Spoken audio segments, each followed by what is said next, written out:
L'idée de DocMed? L'idée de DocMed est née d'une rencontre et d'un atelier qui était organisé ici à Beyrouth l'année dernière au mois de mai par Beyrouth d'ici.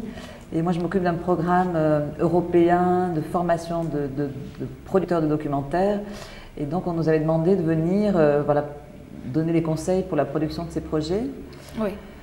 Il y avait aussi Arte France qui était là et on a voilà, discuté de l'idée de mettre en place un programme. On savait que l'Union européenne lançait un appel à projets pour les projets du monde arabe. Les projets de... Pourquoi le monde arabe? Pourquoi le monde arabe? Je dirais aujourd'hui, donc moi qui travaille sur l'Europe et même un petit peu au-delà, je dirais que les projets, en tout cas dans le champ du documentaire, je connais moins bien le champ de la fiction, dans le champ du documentaire, les projets qui arrivent et qui sont portés par les jeunes cinéastes arabes, ils sont très, très forts parce qu'ils questionnent des questions de société, des questions politiques voilà, très importantes pour le monde arabe, mais aussi pour nous en Europe. Pourquoi?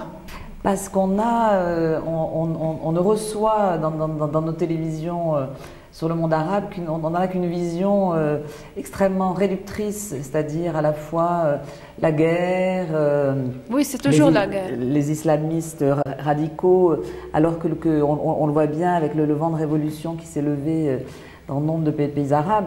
Voilà, la société est en plein mouvement et les jeunes cinéastes, ils rendent compte de ça, ils questionnent ça. Et on avait conduit un programme en 2006 et on a bien vu où il y avait 13 projets aussi venant de tous les pays du bassin méditerranéen. Et on a bien vu que ces films, d'abord les films se sont faits, ils ont été voilà, accueillis dans les grands festivals internationaux, Grand Prix à Toronto du film The One Man Village, qui est un film libanais de Simon El Abré. Donc le monde a besoin d'une... Voilà, de la vision des cinéastes, de la complexité, de la simplicité, enfin des réalités de vos pays. C'était trop stigmatisé, donc voilà, sinon on peut être un peu le pont. Est-ce qu'on a pu changer votre idée jusqu'à maintenant ou c'est toujours la même idée que vous avez? Non, bien sûr, quand on vient à Beyrouth ou en Syrie ou au Maghreb, on voit bien que, voilà, que les sociétés sont en plein mouvement, sont riches de culture, de désir de démocratie, enfin. Oui. Vous avez jusqu'à maintenant 10 étudiants, 10 élèves. Enfin, c'est pas des élèves, c'est des professionnels. C'est des professionnels, réalisateurs, producteurs.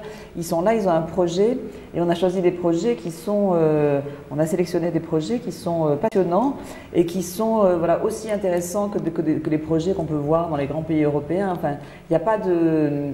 Voilà, il n'y a aucune différence de qualité de proposition, même je dirais que c'est plutôt, à mon goût, à mon sens, plus intéressant parfois que certains projets. Comme quoi les idées qui...